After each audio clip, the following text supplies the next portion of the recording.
Well, hello and welcome everyone to I4CP's Getting Hybrid Work Right call, the latest in our series this year in 2022.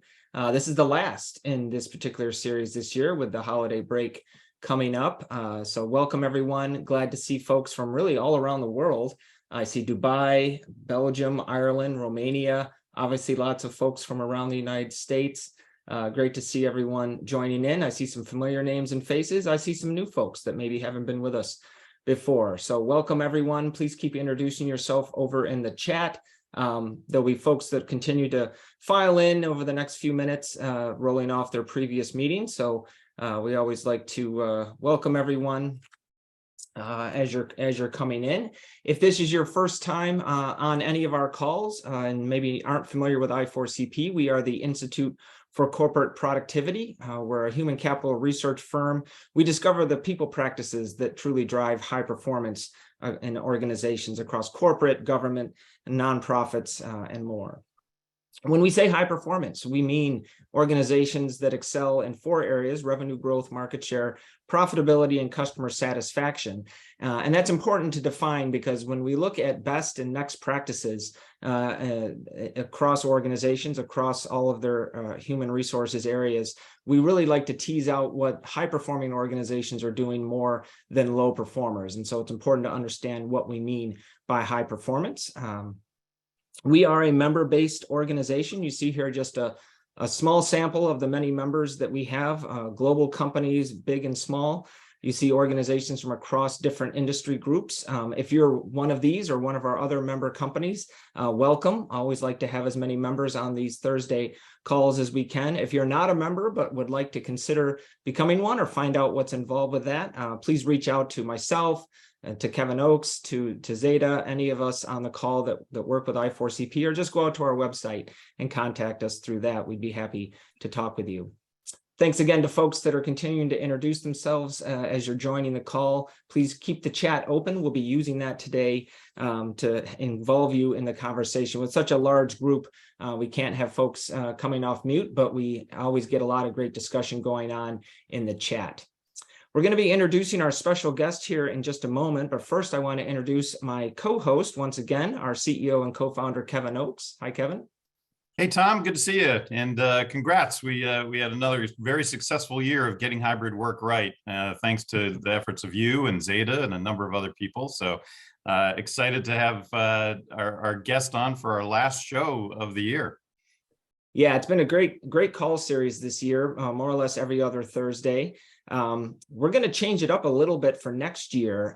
We've basically had two call series in 2022. One on getting hybrid work right, as we just said, that this one is the last one in that series. Another that sort of rotated through different HR practice areas like HR strategy, learning and development, talent acquisition, and DE&I. And we called that one the Next Practices monthly call series.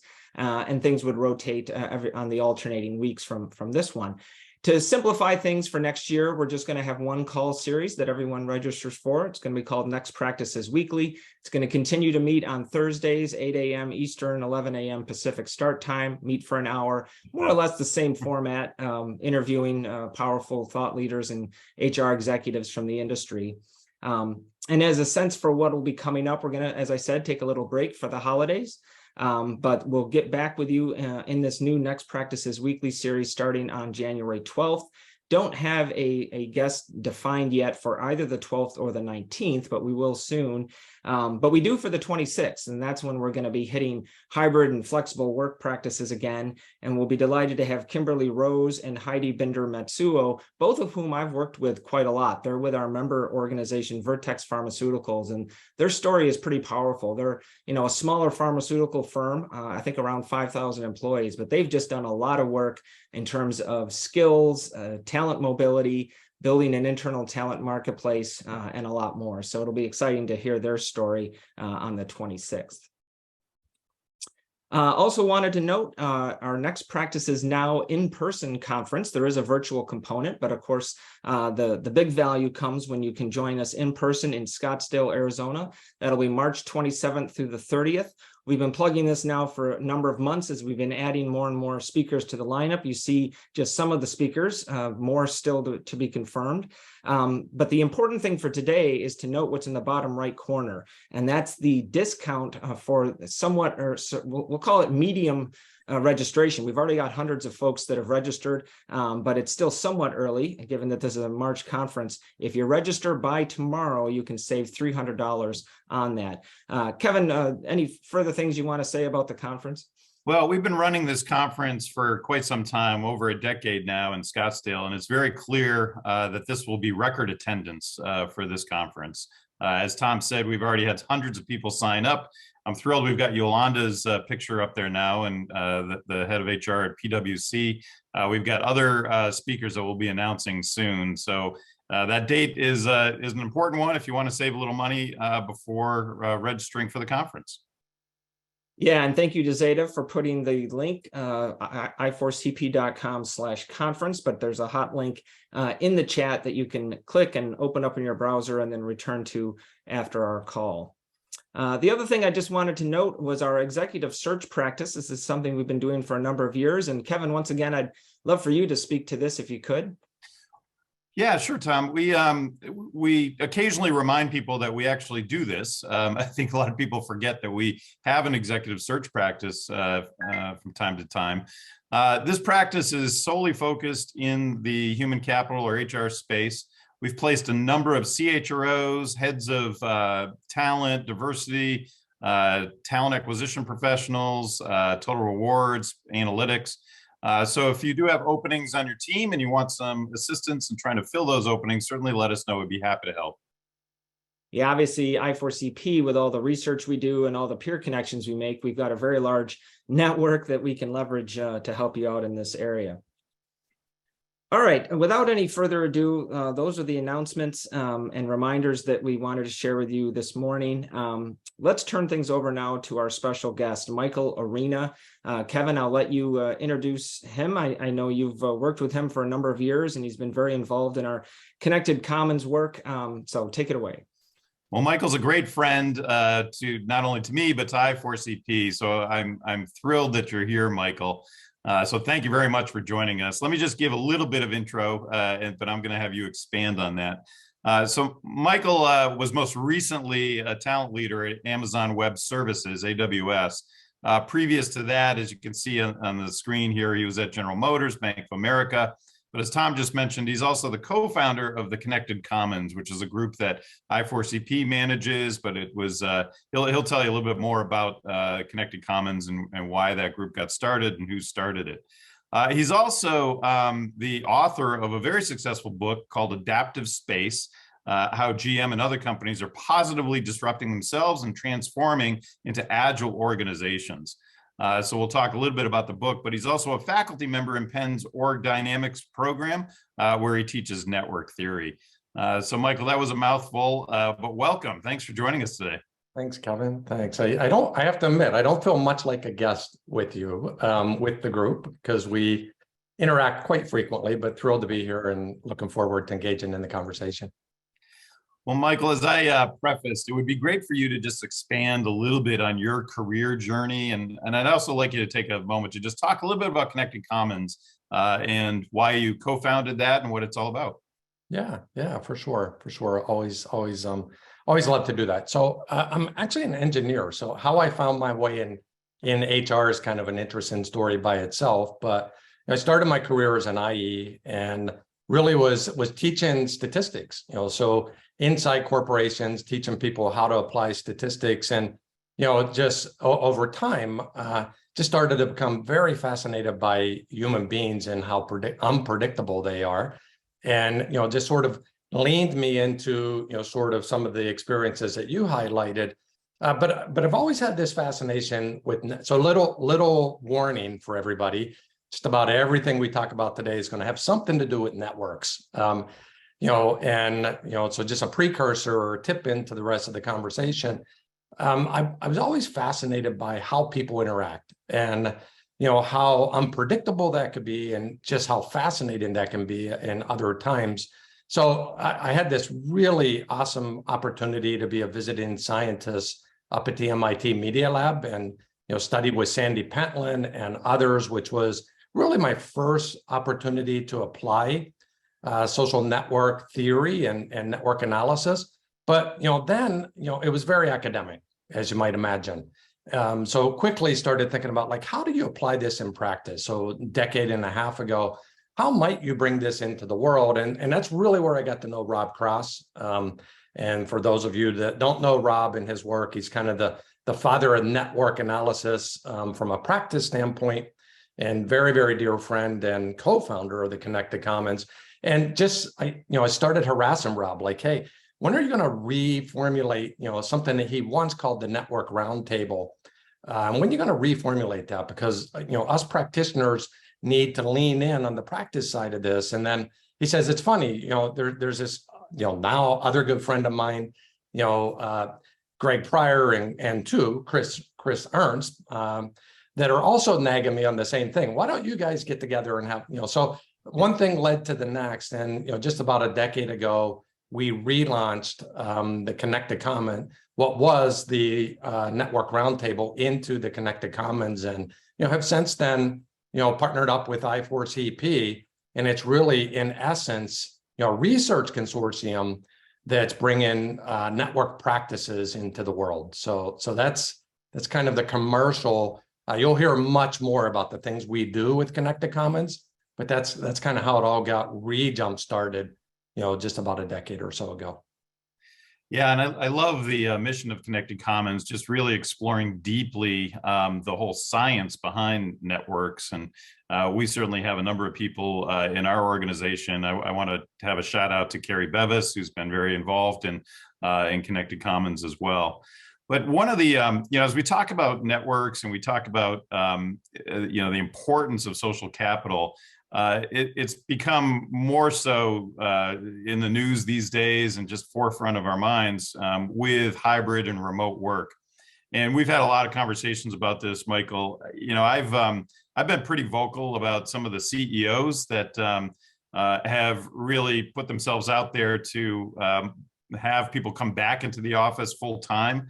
And I've been amazed that it's across different industries. So you've got tech CEOs like Reed Hastings of Netflix, or, certainly Elon Musk has become sort of the poster child for this these days. But even in financial services, Jamie Dimon of JP Morgan Chase, or David Solomon of Goldman Sachs, they've all had people come back into the office full time. A lot of other companies have done the same thing. And I'm wondering what you would say in response to CEOs who say that collaboration overall has suffered in a remote or a hybrid work world. How would you answer that, Michael? Yeah, well, the first thing is, I call this the great debate. The other side of this argument, of course, is employees saying, hey, I can be as productive or more productive in a remote environment. So why in the world would you force me back into the office? It's interesting because I think the media sensationalizes some of this, and we go to the extremes and we look at these, CEOs where Musk is saying things like, back in the office or quit. And, I think my favorite Muskism was, somebody said to him on Twitter when he was just at Tesla, what do you say to the employees that have been more productive in this environment? And his comment was, tell them to pretend to work someplace else, and we get caught up in that.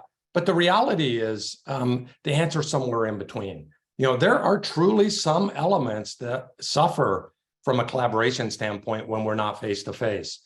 Probably not as many of us would have expected. But the best advice I've heard from a CEO is, why are we picking a fight with our employees until we actually know the answer? And I think there's a third way. The third way isn't, the funny part about what employees were saying. I actually was part of a survey where employees said in one organization, one Commons member organization, 73% of them said they want to remain remote. Same survey, very same survey, 68% of the people said they can't wait to get back to the office to connect with their friends. So it's we don't know is the answer. Like, we've never been here before. So my advice to CEOs is, like, don't pick a fight till you know the answer. And the thing that the Connected Commons have really hung their hat on during these times is apply the science, run some experiments and find the third way, which is not completely remote and not completely back in the office, and get the benefits of both. We can in fact be more productive remotely at times, but there are certain things like innovation and depth of thinking that actually are still adversely affected. So what we've been doing is trying to help people get more intentional about when they connect and how they connect. So as we dive into this a little deeper, Michael, and you think about connections in the hybrid work world today, I think a lot of leaders are struggling a little bit in managing these hybrid teams, right? We've got some people, local, some people remote, some people doing, the hybrid, initiative like you just described. How would you describe connections and their importance in this whole scheme here? Well, I think one of the things that we get stuck with is just thinking about connections generically. The reality is there are different connections for different outcomes. And we tend not to think about that. In fact, like there are different types of social capital. And just, to do the little commercial, Kevin, if you think about human capital, which is, what the business most of us have been in, it's kind of that summarization of everything that your skills, your capabilities. So your social capital is how much access you have in the network to leverage those things or to have access to other people's, human capital. And Sure. There are different social connections for different outcomes. So one of the things we're very disciplined about is connection for what? What are you trying to do? Because what it takes to be productive is actually a very different set of social connections than what it takes to maybe be innovative or what it takes to drive well-being in organizations. So we think of it as a form follows function approach. Like, let's start with what are you trying to accomplish? And then let's start having conversations about what type of connections you need in order to create the greatest output or greatest benefit. And you can get much more specific. So that's sort of the first advice is, first ask yourself, what are we trying to accomplish? And then decide, could we do that better in the office? Might we do that remotely? Might we periodically be in the office and allow our people to work primarily remotely? And the answer is it really depends. And there is, I hate to say, like there is no simple solution, to this reality that we face. But I will say this, like I'm super enthusiastic about, I think we'll look back on like this 3-year time period, or maybe 5 years, as we continue to learn in the next couple. And we're going to see more innovation in work systems, more innovation in management than perhaps we have in the last 50 years alone. And I think that's because, we've always said necessity is the mother of all invention. And I think we're going to learn much more about different types of connections for different outputs and different interventions to create those connections. And I love that you just said that about innovation and management. I was having a conversation earlier this week with an HR exec about that. And it seems very clear that we're still holding on to management theory from the 80s, right? Or maybe earlier, and trying to apply it to today's reality. And I do believe that leadership will undergo a vast change as we deal with this new work reality. And I'm just wondering if you agree with that, Michael. 100%. And I think, it's interesting. Like Kevin, I've even been surprised, during this pandemic. If you would have told me, everything I was taught from a network standpoint is proximity matters. Kevin Osborne and I have been having this fun, sort of back and forth about the power of proximity. And if you would have told me we were going to be productive as remote human beings, I would have laughed because, all the research says, much of the research says proximity matters. And there's something called the Allen curve, that I learned when I was up at MIT, that like we communicate 60% more often or 4 times more often with people who are 6 feet away from us. And, that is a great indicator from a correlation standpoint to performance. But all of a sudden we went remote and we were better. We were performing better. So I think the short answer to your question is, yeah, I think we need to reinvent management. And I think the reality of it is, I don't actually blame leaders. I think there's a little bit of sensationalism in it, but I don't actually blame leaders for wanting to get people back into the office. because that was the last way they knew to be successful. If you really think about it, our leaders are already overwhelmed. So what we're asking them to do is take on a whole new set of tasks in addition to managing a business, to think about, like, how do we manage connections differently? And so I don't blame leaders for having this knee-jerk reaction. I think it's a little simple-minded. And I think what we as professionals in HR need to do is we need to help our leaders think differently about why that's not the right answer.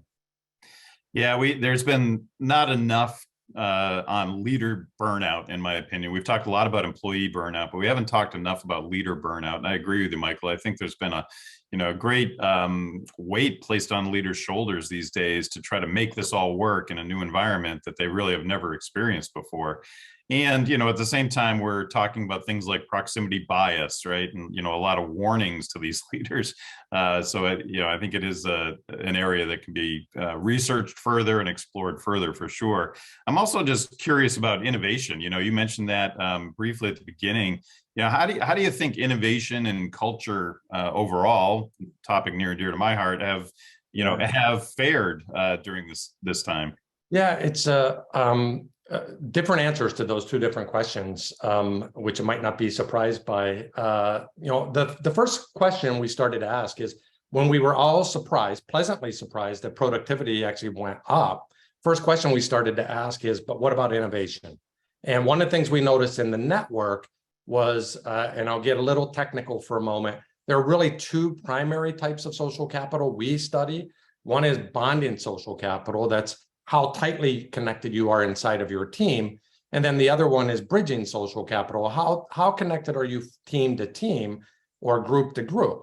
And it turns out that bonding social capital was sustained in a remote environment, but bridging social capital dropped off the cliff in the first, really 60 days. We lost as much as 30 to 40% in some organizations of our bridging connections. And that was especially true with leaders, Kevin, at a 4-to-1 level. But that said, that's how innovation happens inside of organizations. If you think of it, you got to think about innovation. And we wrote an article, a good friend of mine, Glenn Carroll, and some other friends from Stanford and AWS wrote an article on this recently. There are really three elements of innovation you need to think about. One is, how do you discover new ideas?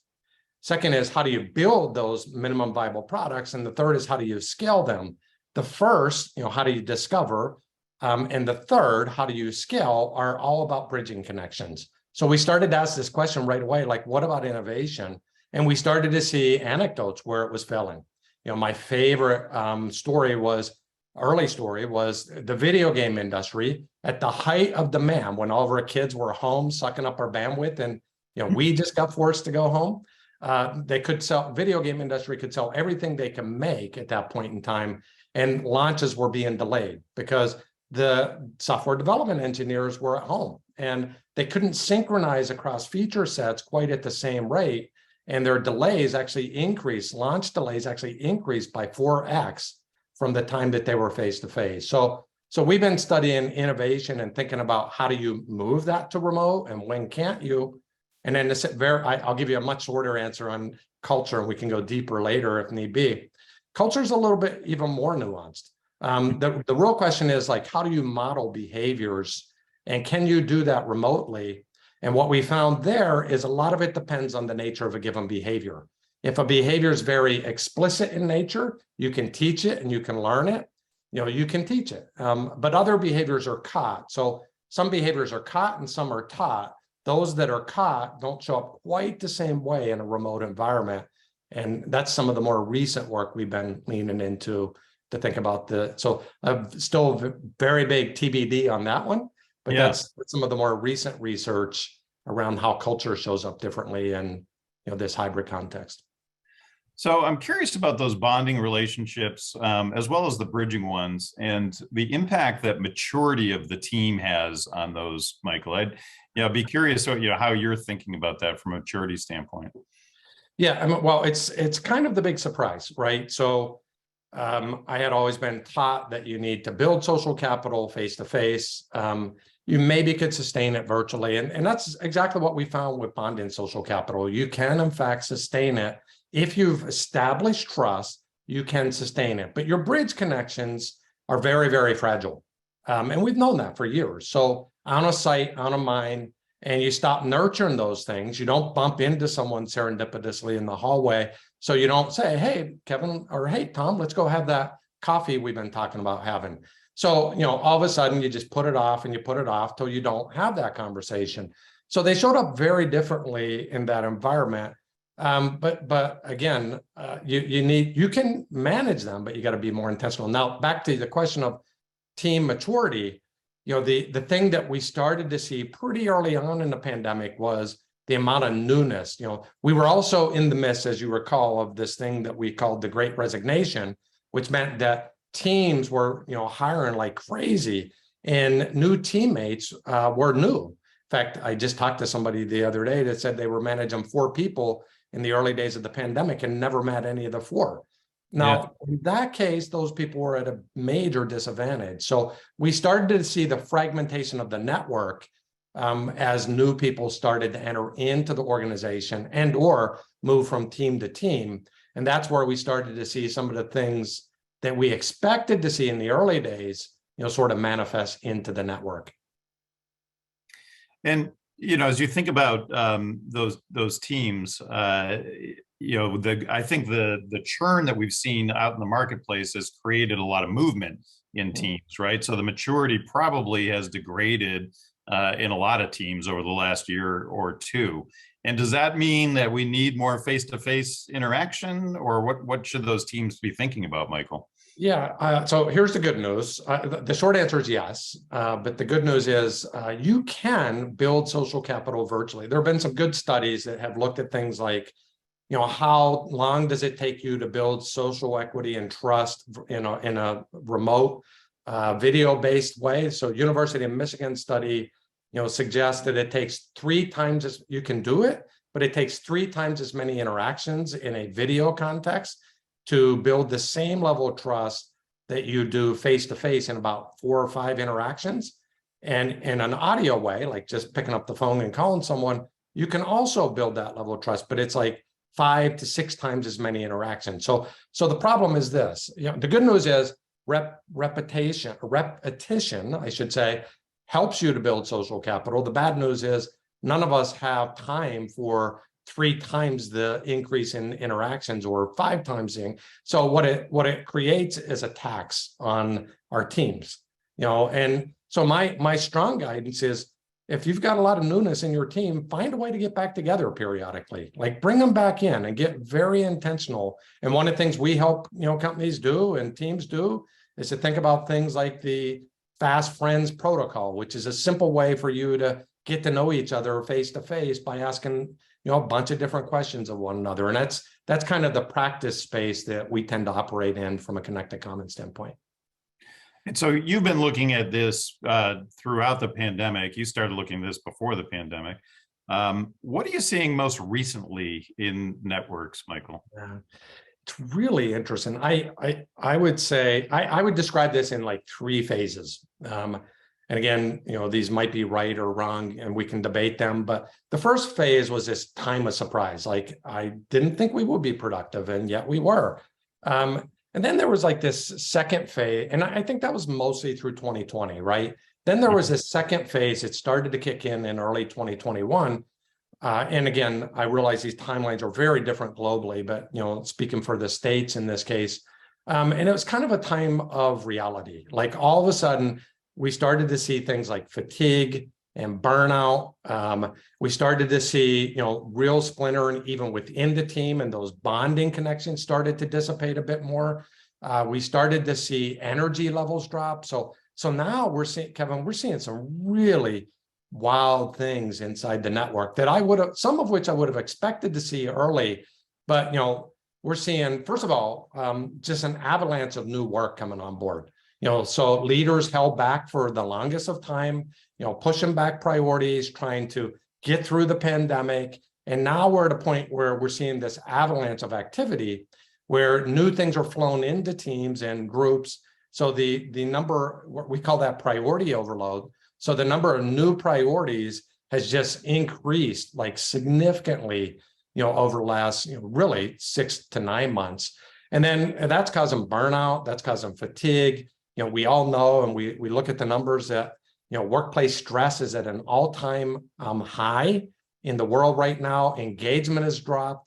We evaluate something called relational energy, like net, how much energy do I get from an interaction with Tom or, with Kevin? And we're seeing that drop to all-time lows. So it's, many of the things that we thought we might see in the early days, we're starting to see show up in the network now. And we're going to have to get very thoughtful about how do we respond to those things. Michael, a couple of things, people in the chat, or several of them, indicating they're definitely interested in the reference to that study that you noted. I believe you said University of Michigan. Can you give more of a reference on that so they could look that up? I will. I'll send it afterwards. I can Okay. post it later. We always post notes from these calls. So if you send it to me, I'll include it in the notes out on our website along with the recording for this call. So folks on the call, we have an archive of all of our past calls in this series where you can listen to the recordings, and I always put up a lot of notes. So that's where we'll put a little more information on that. Also had a question in the chat talking about, I don't think you used the word serendipity, but the questioner is asking that the sort of fabled hallway meetings or water cooler effect and how you can recreate that in a purely remote environment, or let's say largely remote if you're only coming in hybrid a couple times a month maybe. Do you have any thoughts on that? This often comes up with folks. Yeah. I'm thinking about that in a purely remote context. I think a lot of it depends on Kevin's question. How much social capital do you have stored up? It's harder to, create. I hardly ever use the word serendipity. Those chance interactions, where you're connecting with an old colleague, or you're in network language, sort of reinforcing a dormant connection. Those happen, frankly, they just happen better and more likely in a face-to-face environment. I do think there are some things you can certainly do in a remote environment. Like we think, and I'll digress to come back and answer your question more concretely, Tom. We think there are 3 real advantages to coming back in the office. We call them the 3, sort of social capital advantages. Thank you. I did have a couple of slides. We didn't have to use them, but here they are. And basically, what we think is, discovery, and I can, again, share lots of resources on this. The discovery advantage, which is kind of this bridging connections, if you want to use the word serendipity, where we learn new things. And we tend to do that when we're in proximity with one another. Most likely like very close proximity with one another. And we tend to do that with teams that we know a little less so, or individuals that we know a little less so than who we do on a daily basis. And you can increase your discovery capacity by 4x if you think about how to arrange that. So I'll come back to that one because it will answer your question. Cohesion, you've already heard me talk about, you establish trust faster. You probably have deeper conversations in a face-to-face environment as well. If you're not really thoughtful about going deep in Zoom land, you may not necessarily deal with the wicked problems and deep challenge problems that you do face-to-face, unless you're more intentional. Like, one company I've worked with in the past, Amazon actually, has hotly debated discussions, and they force hotly debated topics and discussions, in every meeting, so that they're forcing the chances of that. And then the third advantage is influencing. And it's just a reality. We're social creatures and we influence better face-to-face. Sandy Pentland's research says 80% of influencing is in my voice inflection and body language. So if I want to convince Kevin about a new program, I'm going to find a way to show up. I think Kevin's in Dublin today, if I recall, in Chatland. I want to find a way to get to Dublin or Seattle. And try to influence Kevin, because my chances go way up. Now, can you do any of these 3 things remotely? Absolutely. But you got to be more thoughtful about it. And the discovery one, which was the core question, is, how can you do discovery or innovation in some context remotely? Leverage the social equity of your teammates. Who do they know from other teams? What are their bridging connections? Use something we call the friends paradox. If you don't know who to discover from, find 5 friends who you haven't connected with that are your bridge connections. And if you've got something you're interested in learning, go talk to those 5 friends and ask them each to give you the name of somebody else. So, there are just some fundamental, very simple things you can do to enhance this remotely. My fundamental belief is that until we invent a lot of new ways, which we probably will, getting back together face-to-face from time to time will also help to accelerate it. And on the face-to-face, I liked the previous slide that you had here, Michael and Tom. If we could go to the social lottery slide. Talk a little bit about this. I love this phrase, and I love the way you describe this, Michael. Yeah, this is back to my ongoing conversation with Kevin Osborne. Like, we were always talking about proximity. Intentionality trumps proximity is what we've been spending a lot of our time on. And the reality is, like, this really not super thoughtful demand or policy of come back in the office 2 days a week without any other forethought or without any other intentionality, it does increase your odds of, all 3 of these: discovery, cohesion, and ultimately influence, but not by much. It's like just about like playing the social lottery. If you don't play, you can't win. But you got to be much more thoughtful about it than that. And, based on some of the things I just shared, if you just say come back in the office and you apply some of the simple logic of, the time you show up in the office versus the time somebody else you need to connect with shows up in the office, that's about 16%. And then, the chances of you being in like the first quartile of the office building, you only increase your odds by about 4%. So there's some funny arithmetic behind these numbers, but the reality is you don't increase your chances very much by just this simple notion of coming back in the office 2 days a week. You got to be much more thoughtful. Who am I coming in for, to meet? What am I coming in to do? How do we, self-organize on the front end? And that's where we have been really helping, our Commons members to get much more thoughtful about the form follows function factor. What are you trying to accomplish? When do you come back in the office, and with whom? And how do you pre-orchestrate that in such a way that you're increasing these odds significantly beyond what you see here? Yeah, I think one reason too that some of these odds are as low as they are, I'm sure you built into this calculation, if you will, the fact that not far from every interaction you have would actually lead to a novel idea or insight, right? I mean, that's relatively rare that happens. And in fact, I've mentioned this on some previous calls. Sometimes the serendipitous hallway meetings or drive-bys or water cooler interactions are actually negative, right? Either it's sort of a waste of your time, or it involves something far worse. So I think that's one reason why some of these numbers are as low as they are. Yeah, I completely agree. Completely.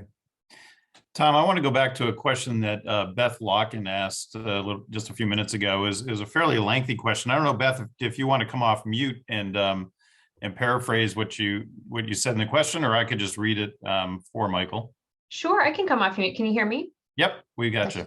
Yeah, I think a lot of these conversations are kind of like, well, should we do this in person or should we do this remotely? And I think, I personally work for a very large global organization where we don't always have that choice, right? Like, sure, we might be able to get people together once a year if they're really on a global team, but that in-person versus remote dichotomy is actually, it doesn't really exist for us. We kind of have to default to remote and virtual for a lot of this. And just looking for, anything that's been really successful or at least marginally successful in helping to create some of those weaker ties or broader networks when we really are working in a fully remote virtual environment. Yeah, no, there are plenty of things you can do, and I'm certainly not advocating for back to the office. I think there are some things that we're learning to do, and I think we're still discovering them, to be honest with you, because this is the first. Many people have worked remote for years, but this is the first time everybody got a taste for it, and we all now have this desire to figure out new solutions. I mentioned one before, like leverage the social capital of the people that already have it. And you really got to be thoughtful about that. The good news is, I just wrote an article about this not long ago. The good news is there are 2 ways we think about networks, and they tie back to the 2 types of social capital loosely. but one is the formal interactions. So think of formal interactions as, meetings, different mechanisms, different reviews that you might have scheduled, even emails, like structured emails, planned non-ad hoc activities. It turns out that, those hold up just as well in a remote environment. And I can share this with you on the network. We just did this study where we looked at employees that were primarily remote and employees that were primarily in the office. And there was actually an increase in formal connections, a slight bump, wasn't statistically significant, but a slight bump in the formal interactions. It was when we started, and at first, you look at the network of the people working remote versus those working in the office, and you saw very little difference across those two networks. But then we toggled on, how about their informal interactions? These are the ad hoc meetings. These are, what used to be the elevator drive-by, but now in remote land, they're a pick up the phone and call someone you haven't talked to for the last 90 days. Or they're the, I remember an old friend I met at a conference that I got to close the loop with. And there are those kinds of conversations that are much more ad hoc and unplanned. And what we saw for the remote people versus those in the office is that there was a 30% drop in informal connections. So my very, I think that was Beth, my very simple answer is, how do you make those informal things more formal? Like, how do you plan for them? How do you put them in your, checklist of, I want to connect with 5 people I haven't talked to in the last 3 months, this week or next week, or, so how do you plan? How do you make those things a little more deliberate, intentional, and plan for them is like the short answer of how remote folks can, really do just as well at building those informal connections as those in person. The short answer is you can't leave them to chance. You got to be intentional, and you got to find new creative ways. I wish we knew all the ways. Many more, but you got to find new creative ways to make that happen. I'd be curious, Michael, how you feel that relates to relational energy overall. We hear a lot about quiet quitting, and I see, Alyssa in here talked about, employees becoming less engaged or feeling alienated. I'm just wondering how you're feeling about relational energy these days.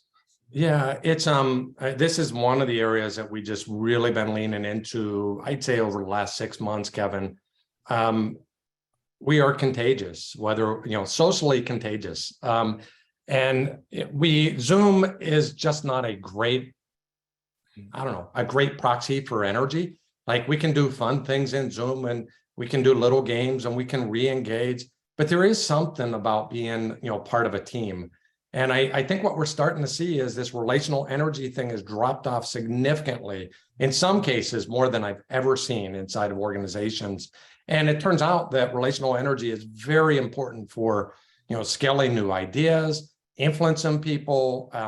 Culture and relational energy for culture is super critical. In fact, Wayne, a good friend of mine, Wayne Baker, did some research along with Rob that says that organizations that have a 3-to-1 ratio of high energy interactions versus low energy interactions are far more adaptive and will thrive over long haul. And what we're starting to see is that just isn't translating nearly as well.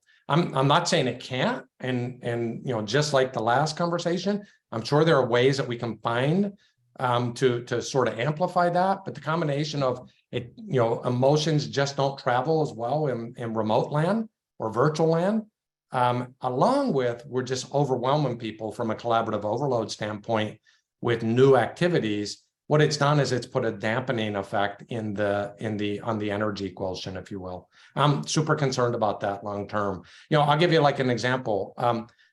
We're playing around with this, so I'd love to hear like your audience. I'd love to hear people what they think about this next notion.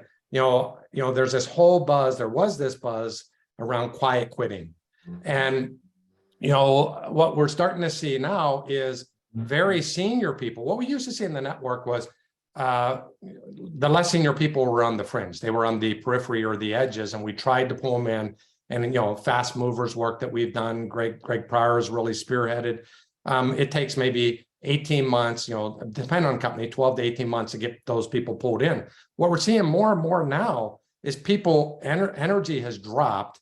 And what they're doing is very tenured people are moving to the edges of the network. And they're not, I don't know if it's quiet quitting. Like in the network, it doesn't feel like quiet quitting. It feels like self-protection. Because these people aren't being pushed there. They're choosing to go there, but they're still doing their heads down work. They're just trying to protect themselves from the avalanche of all these other activities. And I think part of that is just because we're not as energized around all the work and the corporate vision and the team vision as we used to be. And I think this is going to be in 2023 one of our major focus areas as companies. Michael, how do you measure energy? We're big organizational network analysis or O&A fans, and there's a specific tool that you're very involved with called Agility Accelerator. I'd just be curious, how people can measure energy. Yeah, and I was also very specific to call it relational energy.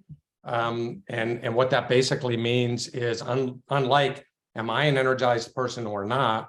Relational energy is, we ask this simple question. Agility Accelerator is our network platform and network analysis platform. And we do what we call active O&A, organizational network analysis, where we basically ask the simple question, who are the 10 to 15 people you interact with on a routine basis?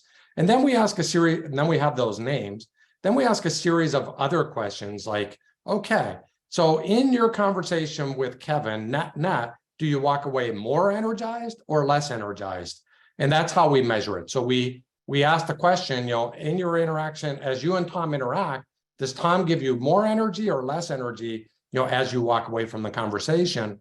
And that's relational energy. And what happens is where we're giving more energy, net givers, we see all these extraordinary, outcome benefits like productivity and innovation and engagement and all those sorts of things. So that's how we get to it. We ask that simple question at the individual level, who's the net energizer in your network? We tend not, I should correct myself for a second. We tend not to ask the opposite question, like who takes your energy away? We've decided that there are people that you interact with that take your energy away. But we tend not to ask that question just because if you just look at the positive side, you can see, just these tremendous network benefits.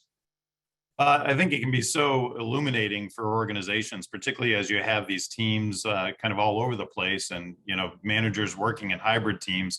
Asking that question can give you insight as to, certain team members that maybe you need to spend a little bit more time with, or others that you could really leverage. And we've certainly used this concept in culture change and culture renovation. Those energizers are people you typically want to be culture ambassadors, throughout the organization and on board with whatever culture change you're trying to create. Those are the people that really influence others and have that social influence. There's just so many different ways you can use this information, though, isn't there, Michael? Yeah. I mean, and just to play pull that string through just a little bit more, what we've seen in this recent culture research is an energizer is 4x more likely to help amplify your culture strategy than a de-energizer, number one. Number two, if you're trying to transfer behaviors from one pocket to another pocket inside the organization, if you have a de-energizing zone or a zone that doesn't have the psychological safety is another way of thinking about that a different part of the organization does, we're highly contagious and culture travels well across the network until you hit one of these de-energizing zones. And it has a dampening effect to where it almost shuts down statistically any transference whatsoever. So yeah, it's super important, and especially on the behavioral side of things. Michael, I'm wondering, there was an interesting comment from Kelly Cantrell in the chat, and I'm wondering if you would agree with this. And it goes back to the notion of bringing people back into the office in a very intentional way. The concern is that if you go overboard on that with the thinking that, well, we're bringing them in for this all-day strategy meeting, or this maybe it's an all-day training or something, and therefore we're going to be very planned and very structured, and we're going to build in, it's going to be a full day, we're going to pay, they're coming in, so for cost reasons and lots of other things, we're going to build in every minute will be accounted for with lectures and presentations and brainstorming sessions and everything. That doesn't seem, I think, to help as much as being intentional about bringing them in for the purpose of the day, but then allowing a lot more gaps in the day for those serendipitous networking moments in between the sessions. Maybe even half the day is that amount of time. Would you agree with that as a better approach? I mean, super well said, and I couldn't agree anymore. We are helping a number of organizations to get back together in leadership conferences or functional department groups. And that's exactly what we're describing, is create more off agenda time. Right. And if you want to, you can create some of that to be around topics of interest, but so it doesn't just have to be for introverts like me.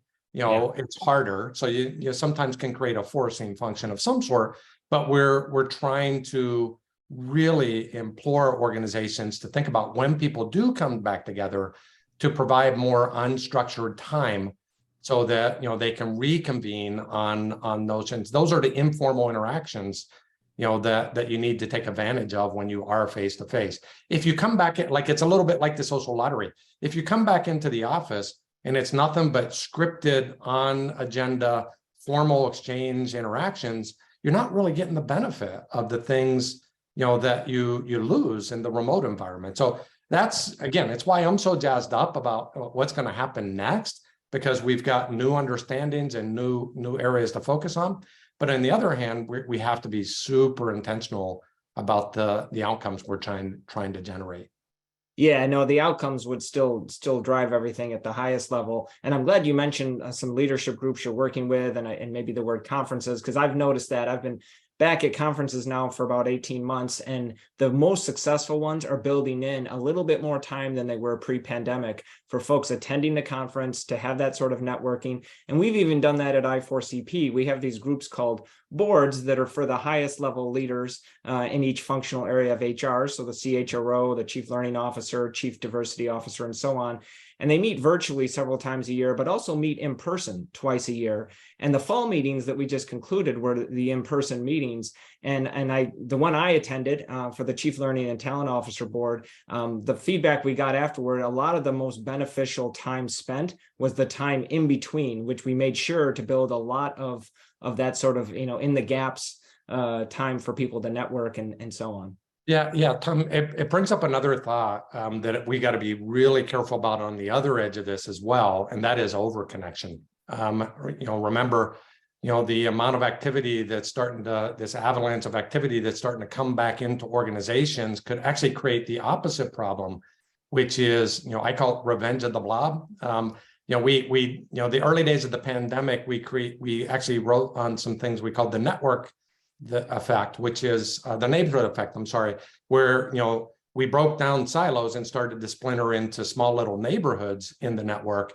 I now am more concerned about what I call the revenge of the blob, which is we become over-connected everywhere, and all that's going to do is slow us down. We're going to lose both depth and speed if that happens. So I think, guard yourselves as well on over-connectivity, and over-collaboration. And one of the things we've been saying is, you got to first think about what's the essential collaboration. Buyback, and Rob's work on collaborative overload is fantastic on this. How do you at the individual level buy yourself back 18 to 24% of your time so that you can reinvest that time in these intentional interactions? And it's this combination, it's kind of a two-move approach as we're working with Commons members and leadership teams. First, think about essential collaboration, and then get to the more intentional stuff so that you're thinking about high leverage interactions only. And Michael, in the Connected Commons, there's a new tool that you have called the Adaptive Team Workout. Can you tell us a little bit about that? Yeah, for sure. It's very much a work in progress. So it's in beta form right now. One of the things that we think is that one of the best ways to help organizations think about when to connect and when not to connect is to push it into the team level. So if you think about it, even at the department level, you have many, many teams that have different purposes and different outcomes different desired outcomes at any point in time. But a team tends to be focused on the same thing. So what we're trying to do is build this simple little adaptive teaming tool that will, in the flow of work, help you to diagnose first what zone of work are you in? Are you trying to discover? Are you trying to build cohesion and develop or deliver? Or are you trying to scale? So there's a simple set of what work mode are we in? What outcome are we trying to drive? And then, through the years of research that the Connected Commons has conducted, we've got 26 different types of connections that you can assess against. How well am I doing with all these bonding connections? How well am I doing with all these bridging connections? And then how well am I doing at building productive cohesion within my team? And it's a diagnosis that helps you to sort of create a different discussion inside of your team so that you can get more intentional about what types of connections you need to manage a bit more. So actually, I think we're going to offer that to folks as we got just a beta, so it's just a snapshot of what we're up to. But you can see it here. I'm sorry, go back one. You can see it here. Like we're trying to help you get intentional about these 3 zones of work. And this is an example of where organizations are leaning today more towards the formal activities. But Kevin, the adaptive teaming tool will help you to create conversations within your team on an ongoing basis as to what are the best connections we should nurture for the greatest sort of leverage and output benefit. And we're going to offer that. I think there's a link that I guess maybe we'll send in the notes, Tom, and you can give us feedback, like play around with it. It's just a bit of what we're up to. It's not the whole thing, but we'd love your feedback. Yeah, Zeta just added the link there in the chat, and we'll be sure and put it out on the archive of the recording as well. And there is such a rich chat going on. Tom, do you want to address how we can save that chat for the audience? Yeah, so for those of you that are using the browser-based, you might be out of luck. But if you're in the regular Zoom interface, there's 3 dots right above the area where you type in the chat, and you should have a save chat option. The other option is just sort of brute force. Use your cursor and select all of the chat, Control-A, or just scroll up as you're selecting, and then do Control-C, Control-V, and copy paste that into Notepad or Word or whatever you'd prefer. Michael, you had one more slide here. I just want to make sure that we addressed, and I'll just let you describe it. Yeah, I talked a little bit about this already, but what we're starting to see, and again, a ton of Rob's work on this is, there's this optimal zone for collaboration. Too little collaboration, and you get this loneliness feeling and underengaged. And we certainly have individuals that are in that zone today. Too much collaboration, which is what we're starting to see more and more of. Priority overload, collaborative overload leads to burnout and well-being issues. So if you click one more, Tom, what we're trying to help organizations think about is how do they buy back that time? And really our mantra is, how do you first think about only the essential collaboration to buy back your time? And then how do you get more intentional about, am I trying to discover, am I trying to drive in-team cohesion? Or am I trying to influence up and down the organization? And by just simply, and then there are solutions to each of these, by just simply getting more intentional to buy back some time, then you can create this sort of optimal zone where you increase all, performance, well-being, innovation, et cetera. Well, Michael, I wish we could buy more time because we could certainly use it. You're a wealth of information, and this topic is just so rich. There's so many things we could talk about, but I just want to take the time to thank you for joining us today.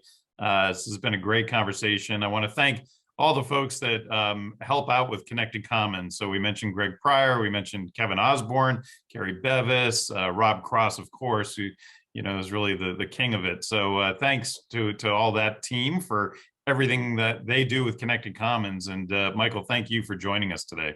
Yeah, absolutely. Lots of fun. Thanks. Yeah, thanks again, Michael. And just as a reminder, everyone, because the date is tomorrow, that is when the discount of $300 on your registration for our conference in Scottsdale, Arizona at the end of March, the discount will end after tomorrow. So if you haven't registered yet and are leaning towards going to the conference, get in to save a few dollars by doing it tomorrow. Thanks again, Kevin. Thanks again, Michael. Great session. Just a reminder, everyone, we will not be meeting next Thursday. We're taking a little break for the holidays. We'll be back with you on January 12th. If you don't have that on your calendar, go back out to our website and re-register for the new year, and hope to see many of you back with us in the new year. Thanks, everyone. Have a great holiday, Michael, and everyone. Likewise, both of you. Bye.